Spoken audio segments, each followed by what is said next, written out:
صدقہ میں ترجمہ غلطی سے کر دیا کہ صدقہ نہیں دیا اس نے، حالانکہ صدقہ یصدقو کا معنی تصدیق کرنا ہوتا ہے، وہ زبان کی ایک مسٹیک ہے، اس کو بعض لوگوں نے کلپ بنایا کہ جس کو قرآن کی اس آیت کا ترجمہ نہیں پتا، صدقہ یصدقو تصدیقاً، یہ پوری گردان سنا دوں میں آپ کو، تو وہ منہ سے غلطی سے نکل گیا، اس بیان میں بعض دفعہ دھیان کہیں اور ہوتا ہے، تو صدقہ میں وہ لفظ آ رہا ہے نا، اور پھر قرآن میں ہمیشہ نماز صدقہ ساتھ ہی ہے، اس لیے توجہ نہیں گئی اس طرف، تو لیکن لوگ ایک دم غلطی پکڑ کے کلپ بناتے ہیں، قرآن نہیں آتا. تو ایسی سبقت لسانی جسے کہتے ہیں نا، زبان سے آدمی سوچ کہیں اور ہوتی ہے کہیں اور، تو اس کو ایک دم سے فتوا نہ لگا دیا کہ کریں کسی کے بارے میں. تو روس کا ایک جہاز تھا، انہوں نے بتایا پائلٹ نے کہ وہ جہاز جس ٹریک پہ ہم جا رہے ہیں نا سامنے سے اسی پہ آ رہا تھا، حالانکہ جہازوں میں ایسا نہیں ہوتا، اور کہہ رہے ہیں کہ 5 کلومیٹر دونوں جہازوں کا فاصلہ. تو وہ جہاز میں نا ایک آٹومیٹک الارم بجتا ہے جو ایمرجنسی کا ہوتا ہے، یعنی چند سیکنڈ کے بعد دونوں جہازوں نے آپس میں ٹکرا جانا تھا، چند سیکنڈ کے بعد. پیچھے مسافروں کو کچھ نہیں پتا تھا کیا ہو رہا ہے، لیکن آگے پائلٹ کی حالت کیا ہوئی ہوگی آپ سوچو کہ 5-10 سیکنڈ کے بعد ہمارے پرخچے اڑ جانے. کہہ رہے وہ اللہ کا فضل یہ ہوا کہ وہ کوئی آٹومیٹک سسٹم لگا ہوتا ہے، اس نے ٹرن لیفٹ کا کہا اور سامنے والے جہاز کو بولا ٹرن لیفٹ، تو اس نے ادھر لیفٹ کیا، ادھر. یہ 1-2 سیکنڈ کے اندر کرنا ہوتا ہے پائلٹ نے. حالانکہ ایسے موقع پہ انسان بوکھلا جاتا ہے کہ بھائی یہ کیا ہو گیا، پتہ چلا ٹرن لیفٹ بولا اور اس نے رائٹ کر دیا. تو کہہ رہے وہ لیفٹ ہوا ہے اور دونوں جہاز یوں گئے ایسے کر کے سلام دعا کرتے ہوئے، الگ سلیکٹ کرتے ہوئے. پیچھے لوگوں کو نہیں پتا کیا ہوا ہے، وہ تو تھوڑا سا ہلے اور سیدھے ہو گئے. تو میں نے کہا ایسا ہوا کیوں ہے، سسٹم کی خرابی؟ انہوں نے کہا نہیں، رشیا میں بعض دفعہ پائلٹ پی کے نکلتے ہیں. حالانکہ کتنا ان کا سسٹم ہے چیک کرنے کا، پائلٹ کا نا الکوہول کتنی اس کی باڈی میں، بہت زبردست سسٹم ہے. اس کے باوجود بھی بھائی یہ سسٹم انسان کا بنایا ہوا ہے، انسان سے غلطی. وہ پائلٹ پی کے نکلے تھے تو پائلٹ سمجھ رہا تھا پائلٹ ہو گیا الٹا، میرا خیال ہے پینے کے بعد جو ہے نا وہ الٹا ہوتا ہے، تو وہ ہو گیا الٹا، وہ سمجھا کہ جہاز الٹا ہوا ہے، تو جہاز کو سیدھا کرنے کی کوشش کی ہوگی اس نے. ایک شرابی جیسے ہے نا، وہ مشہور واقعہ ہے کہ شراب کتنی بری چیز ہے، دیکھو آپ دونوں جہازوں کے پرخچے اڑا دینے تھے اس نے. خیر بچ گئے، پتہ نہیں کیس ویس ہوا ان کے خلاف کیا ہوا ہوگا. تو باہر ملکوں میں یہ ہوتا ہے، پی زیادہ پی لی، ٹیسٹ میں آیا نہیں، اور پی کے جہاز خود الٹے ہو گئے. وہ سمجھے کہ ہر چیز کو سیدھا کرنے کی کوشش میں لگے ہوئے، اپنے آپ کو سیدھا کرنے کے بجائے ساری چیزیں الٹی کر دی. وہ ایک شرابی تھا نا، فائر بریگیڈ کے عملے میں تھا، تو شراب پی کے چلا گیا. وہ سب سے زیادہ محنت اسی نے کی، جا جا کے لوگوں کو نکال کر آ رہے، 1 بندہ 2 بندہ، لوگ کہہ رہے یار کیا ہو گیا، 10-15 بندے نکال دیے اس نے نا.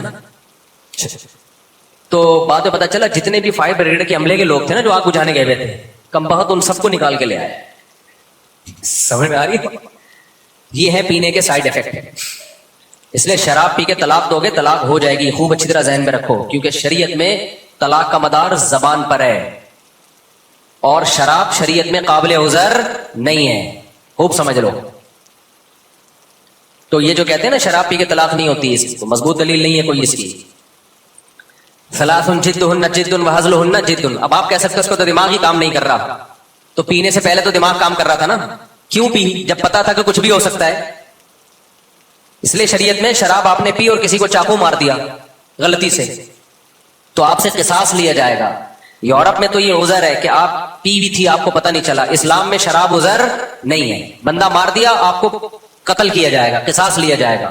آپ کا یہ کہنا کہ میں پی بھی تھی مجھے نہیں پتا چلا تھا اس لیے میں سمجھا گائے ذبح ہو رہی ہے تو میں بندہ مار دیا، بندہ ذبح کر دیا، تو اسلام میں یہ عذر قابل قبول نہیں ہے. اس لیے کہ اسلام یہ کہے گا کہ پی تو اپنے اختیار سے ہے نا. شراب پینے سے پہلے تو دماغ کام کر رہا تھا نا، جب آپ کو پتا تھا پینے کے بعد کچھ بھی ہو سکتا ہے تو آپ پھر خود ذمہ دار ہو ہر عمل کے. سمجھتے ہو کہ نہیں سمجھتے ہو؟ آج کیونکہ شراب کا رجحان بڑھ رہا ہے اور دے دنادن طلاقیں نکال رہے ہیں، اور میں ان کی عورتوں سے کہتا ہوں کہ وہ کہتی ہے نا فتوا لاتی ہیں کہ طلاق نہیں ہوئی، میں کہتا ہوں کہ شکر ادا کرو طلاق ہو گئی ہے. کیونکہ کل آج جو شراب پی کے تمہیں 3 طلاقیں دے سکتا ہے، کل وہ شراب پی کے گلا بھی دبا سکتا ہے. کل جیسے طلاق دے کے بول رہا ہے میرا دماغ کام نہیں کر رہا تھا، کل گلا دبا دے گا، دانت توڑ دے گا، بولے گا میرا دماغ کام بولو نہیں کر رہا، کچھ بھی کر لے گا وہ تو اچھا ہے، جان چھوڑ گئی اس سے. تو خیر، تو اب دیکھو کتنا یعنی اب کتنا زبردست سسٹم ہے. پھر بھی حادثے کا امکان جہاز میں ایسا نہیں ہوتا کہ 100% کیا ہو جائے، امکان ہی ختم ہو جائے، نہ امکان نہیں ختم. اور پی آئی اے میں تو الحمدللہ آپ کو پتا ہے PIA کے لفظ زیادہ نہیں بولتا میرے بھائی, ہماری اپنی ایئر لائن ہے, پھر وہ لوگ غصہ کرتے ہیں. آپ کو تو چاہیے PIA کو پروموٹ کریں تو آپ خود سفر کریں PIA میں. اچھا خیر, تو میں نے وہ ڈاکٹر جو کینسر کے تھے, میں نے ان سے پوچھا کہ پھر کیوں ہو جائے کینسر, جب وہ سگریٹ سے بھی بچ رہا ہے, پان گٹکے سے بھی بچ رہا ہے, چینی بھی نہیں کھا رہا, وزن بھی مینٹین ہے, تو پھر کیوں ہو رہا ہے؟ انہوں نے بتایا بھائی بعض دفعہ ہوا سے اڑ کے کوئی ایسا جرثومہ پیڑ میں چلا جاتا ہے, وہ کینسر کا ذریعہ بنتا ہے. اور بعض دفعہ کیوں ہوتا ہے یہ ڈاکٹر کو بھی پتا نہیں. میڈیکل سائنس نے ترقی کی ہے لیکن ابھی ترقی کی انتہا کو نہیں پہنچی ہے. میڈیکل سائنس یہ دعویٰ نہیں کر سکتی کہ سب کچھ پتا چل گیا ہے ہمیں. جو پتا چلا ہے وہ رپورٹ سامنے رکھ دیتے ہیں, جو نہیں پتا چلا وہ تو بہت کچھ ہے جو نہیں پتا چلا.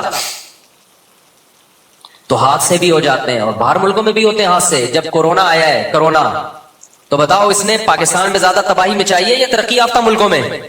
ترقی یافتہ ملکوں میں زیادہ تباہی پھیلی ہے اس سے.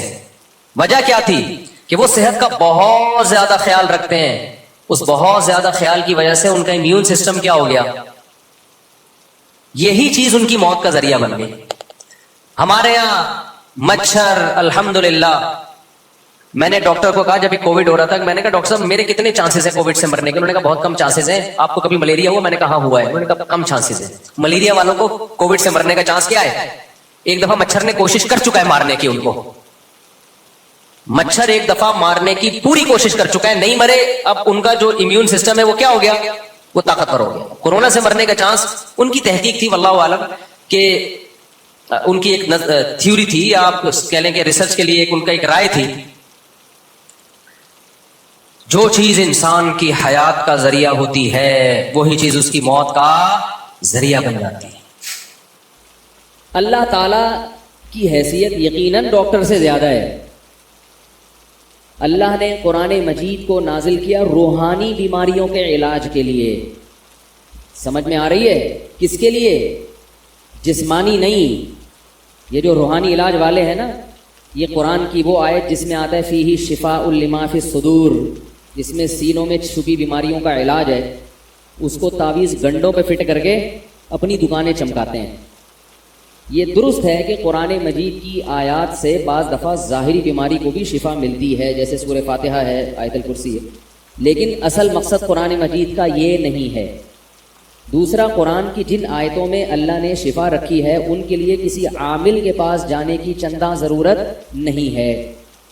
جب اللہ نے بتا دیا کہ یہ شفا ہے تو دم کر لو خود ہی. دیکھو, ایک ڈاکٹر آپ کو کہے, اسپیشلسٹ ہو, وہ کہے پیناڈول کھاؤ گے تو سر کا درد ٹھیک ہوگا. اب اس گولی سے کی پرمیشن لینے کے لیے کسی چھوٹے ڈاکٹر کے پاس جاؤ گے تو بڑے ڈاکٹر کی توہین ہے یا نہیں ہے؟ کیا کریں, کیسے سمجھائیں؟ بڑا ڈاکٹر جب کہہ دیا کہ بھائی اس میں ہے شفا, تو اب جا کے کسی عامل کے پاس جانا کہ آپ کہیں گے تو میں یہ کھاؤں گا, آپ نہیں کہیں گے تو نہیں کھاؤں گا, تو یہ پاگل پنا اور بیوقوفی ہے یا نہیں ہے؟ جب اللہ نے جادو کا علاج سورہ فلق اور سورہ ناس میں رکھ دیا تو اس کے لیے کسی عامل بزرگ بابا کے پاس جانے کی کیا ضرورت ہے؟ اللہ نے رکھ دیا نا, کر لو علاج بھائی, بھوک لگا تو ہو جائے گا فائدہ انشاءاللہ. یہی کام وہ کرے گا تو ماشاءاللہ اس میں شفا ہے. اور اپنے محلے میں کوئی نیک پرہیزگار آدمی اس نے کر دیا تو وہ کچھ بھی نہیں ہے. یہ ابقری والے ہی کریں گے تو شفا ملے گی, چوتھائی صاحب ہی کریں گے تو ٹھیک ہوگے, اور فلاں بابا کے پاس جاؤ گے وہ پھونک مارے گا تو ٹھیک ہوگے ورنہ نہیں ہوگے. یہ کہاں سے نکالا آپ لوگوں نے, کہاں سے نکالا؟ اس کی کیا دلیل ہے بھائی؟ تو یہ دم بم خود ہی کر لیا کرو. اگر آپ سمجھتے ہو کہ ہمارے دم میں طاقت نہیں ہے, ہم میں اتنا دم نہیں ہے کہ ہمارا دم اثر کرے گا, تو محلے میں کسی بھی امام صاحب یا کسی بھی بزرگ سے کروا لیا کرو. نیک لوگوں کی پھوک میں اللہ نے زیادہ تاثیر رکھی ہے. بس اس سے زیادہ اس کی دم درود کی کوئی حیثیت, جملہ مکمل کر لیں, نہیں ہے. اور اتنی حیثیت ہے یہ میں مانتا ہوں. تو ایسے بعض کلمات ہیں احادیث سے ثابت ہیں یا قرآن میں بعض آیتیں ایسی ہیں تو ان میں اللہ نے شفا رکھی ہے تو خود ہی پڑھ لیا کریں. سمجھ رہے؟ اس کے لیے کسی کے پاس جانے کی چندہ ضرورت, نہ کوئی رسالہ پڑھنے کی ضرورت ہے کہ اس میں لکھا ہے یہ والا, یہ کام کے لیے یہ والا اتنی دفعہ پڑھو گے تو ہوگا. اس سے پوچھو آپ کو کس نے بتایا کہ اس کام کے لیے یہ والی آیت اتنی دفعہ پڑھیں گے تو ہوگا؟ کہاں لکھا بھائی؟ الہام ہوا ہے تو کیا پورا الہام سے پورا رسالہ چھپ رہا ہے آپ کا ہر مہینے؟ اتنے الہامات تو حضرت مریم پہ بھی نہیں ہوئے تھے بھائی, جو اتنی بڑی ولی اللہ تھی. ان پہ بھی 5-6 دفعہ الہام کی جو ہمیں تحقیق ہے, یہ 5000 الہام ہو گئے ہوں گے. یہ کیسے بزرگ ہیں؟ تو میں کسی خاص شخصیت کے خلاف نہیں, اس بارے میں سبھی ایک جیسے ہیں اس بارے میں. بات پھر نکل جائے گی دائیں بائیں. محمد صلی اللہ علیہ وسلم ہم پر کوئی جھوٹ گھڑتے تو ہم آپ کا دایاں ہاتھ پکڑتے اور شہرک کاٹ ڈالتے، یعنی اپنی طرف جھوٹ کو منسوب نہیں ہونے دیتے. اس پر میں نے بیان کیا تھا کہ کوئی بھی ایسی شخصیت جو اللہ کی طرف غلط بات کو منسوب کر رہی ہو اور لوگوں میں اس کا اثر رسوخ بھی ہو تو اللہ ایسے شخص کو پنپنے نہیں دیتے، اس کو رسوا کر دیتے ہیں اللہ تعالیٰ. تو نبوت کا دروازہ تو بند ہے. اب ظاہر ہے یہ کام مذہبی اسکالر کر سکتے ہیں، تو مذہبی اسکالر بھی کوئی ایسی بات کریں گے جن کو فالو کرنے سے لوگ گمراہ ہو رہے ہوں تو اللہ اس کو بھی نہیں پنپنے دیتے. ہاں یہ بات ضرور ہے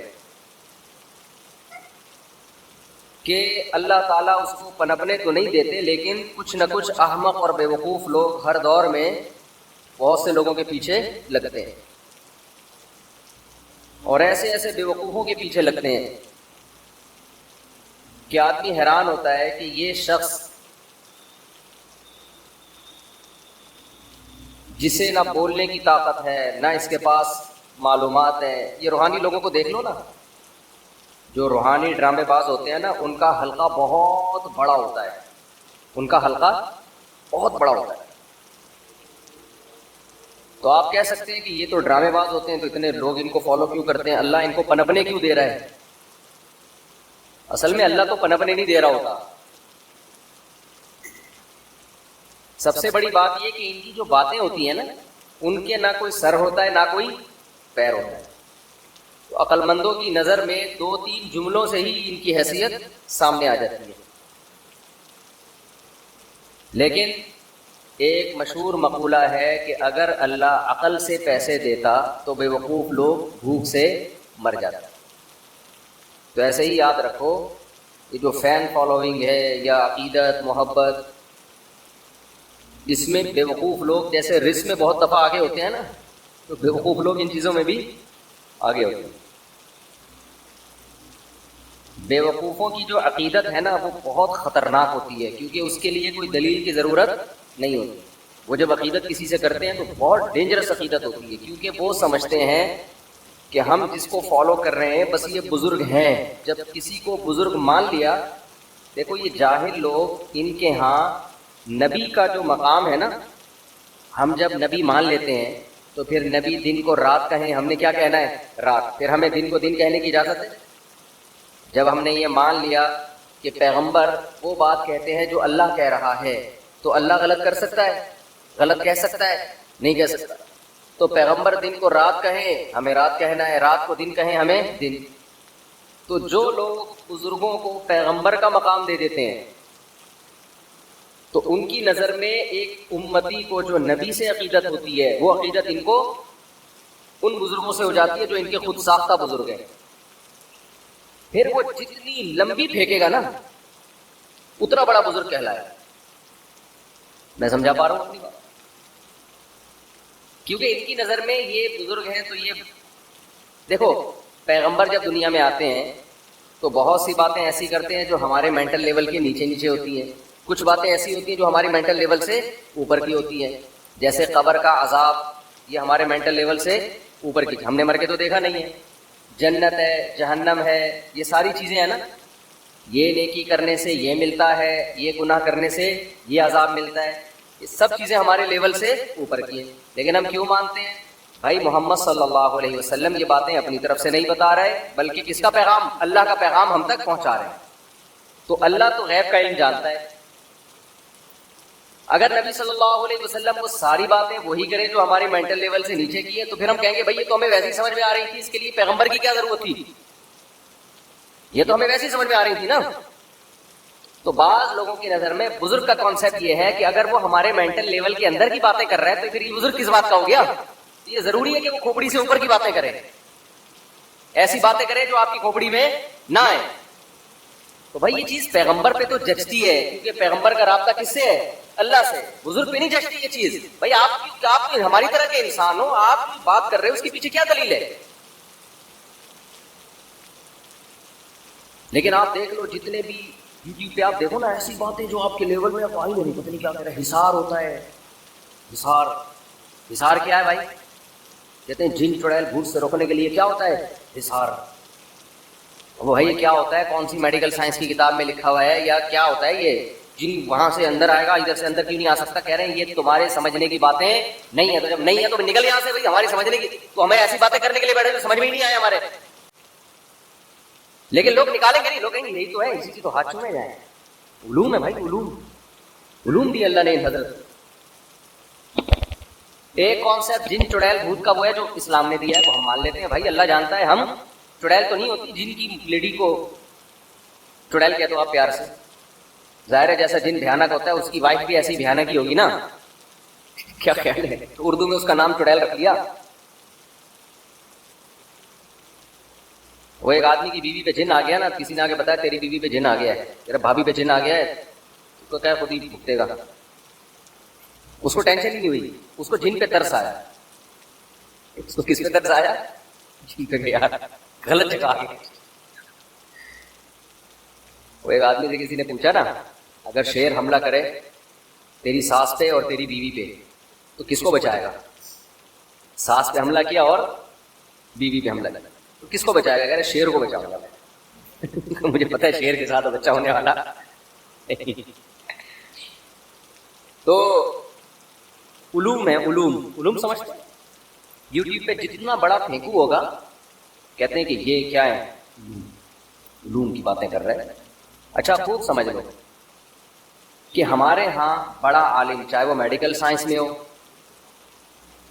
وہ بھی تو ایک علم ہے نا میڈیکل، چاہے وہ دین کا علم ہو، کوئی بھی علم ہو، اس میں جو بھی ایسی باتیں کر رہا ہو جو پبلک کی سمجھ میں نہ آ رہی ہو اس کو لوگ زیادہ پڑھا لکھا سمجھتے ہیں.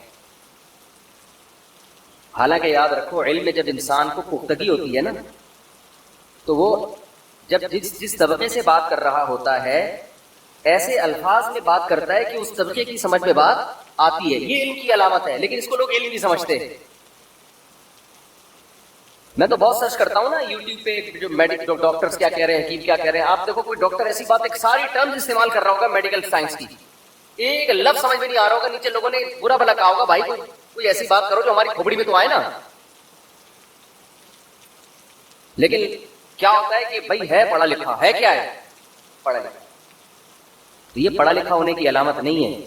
پڑھا لکھا جب ہوتا ہے جب انسان کو علم میں رسوخ ہوتا ہے نا، کمال ہوتا ہے، تو پھر وہ وہی ٹرمز کو اس طرح استعمال کر کے لوگوں کو سمجھاتا ہے لوگوں کی زبان میں. یہ جس کو علم پر قدرت ہوگی نا، عبور ہوگا، اس کو جیسے گھوڑے کی لگام جب اپنے ہاتھ میں ہوتی ہے نا تو جہاں چاہے گھوڑے کو گھماؤ آپ. اس لیے کہتے ہیں جو بڑا شاعر ہے نا اس کی شاعری آسان ہوتی ہے، جو چھوٹے شاعر ہیں ان کی شاعری مشکل ہوتی ہے، کیونکہ شعر کے ذریعے بات کو سمجھانے کے لیے مشکل الفاظ کا سہارا لینا آسان ہے، آسان کا سہارا لینا مشکل ہے. آسان الفاظ کا جب ہی آپ سہارا لیتے ہیں جب آپ کے پاس الفاظ کا ذخیرہ بہت زیادہ ہو. جب ذخیرہ زیادہ نہیں ہوتا تو وزن ملانے کے لیے مشکل الفاظ شاعر لے رہا ہوتا ہے، اور جب کمال پیدا ہو جاتا ہے نا تو اس کو پتا ہے اس کا آلٹرنیٹ میرے پاس آسان الفاظ میں بھی مل جائے گا، تو وہ آسان الفاظ کی سلیکشن کرے گا. نیا شاعر یہ کام نہیں کر سکتا. لیکن جو مشکل الفاظ استعمال کرتا ہے لوگ کہتے ہیں بڑا شاعر، جو آسان الفاظ استعمال کرتا ہے لوگ کہتے ہیں چھوٹا شاعر. آپ شاعروں سے پوچھیں، وہ ایک شاعر گزرا ہے نا جس کا انتقال ہو گیا، کیا نام تھا؟ ابے وہ جان ایلیا نا. تو جان ایلیا کی شاعری نا بہت